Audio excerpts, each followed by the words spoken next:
Fuji terhempas jauh. Lenggo Geni Faruk beberkan kriteria wajib calon menantu idaman Gen Halilintar. Berikut ucapan Lenggo Geni Faruk terkait kriteria calon menantu untuk Thorik Halilintar kekasih Fuji. Fuji saat ini sedang menjalin hubungan asmara dengan Thorik. Menjalin hubungan asmara Fuji hingga saat ini belum juga dikenalkan pada Lenggo Geni Faruk. Belum dikenalkan, beredar sebuah video Lenggo Geni Faruk yang membeberkan calon menantu idaman untuk anak-anaknya kelak.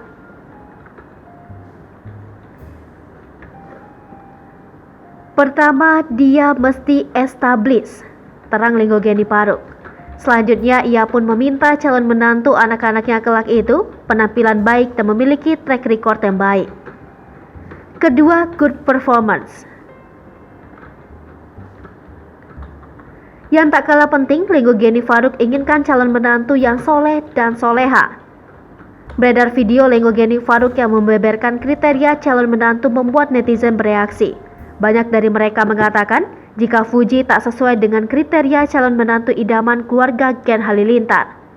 Hal ini diperkuat juga karena hingga saat ini Fuji belum dikenalkan Thorik Halilintar pada keluarga besarnya. Diberitakan sebelumnya, Thorik Halilintar ternyata sudah mencoba mempersiapkan pertemuan sang kekasih dan orang tuanya. Diungkap Thorik, orang tuanya berdalih belum mempunyai waktu, lantaran mereka yang tidak menetap di Indonesia membuat jadwal tak kunjung pasti. Keluarga Gen Halilintar banyak dihabiskan di luar negeri. Hal itu menjadi alasan orang tua Thorik tak ada waktu untuk melakukan pertemuan dengan Fuji. Sementara itu, Fuji mengaku tak ada keinginan untuk mendesak keluarga Thorik bertemu dengannya. Ia sendiri bersikap santai saat orang tua Thorik tak punya waktu untuk bertemu dengannya. Berbeda dengan Fuji, Thorik sudah menjalin kedekatan dengan orang tua sang kekasih. Fuji pun mengaku tak mau menuntut untuk bisa bertemu dengan orang tua Thorik. Fuji mengaku cara berpacarannya tak berlebihan, sehingga kedekatan dengan orang tua Thorik bukan suatu keharusan. Ia masih fokus dengan karir yang dibangunnya saat ini. Kendati begitu, jika ada kesempatan bertemu, Fuji bakal mempersiapkan diri.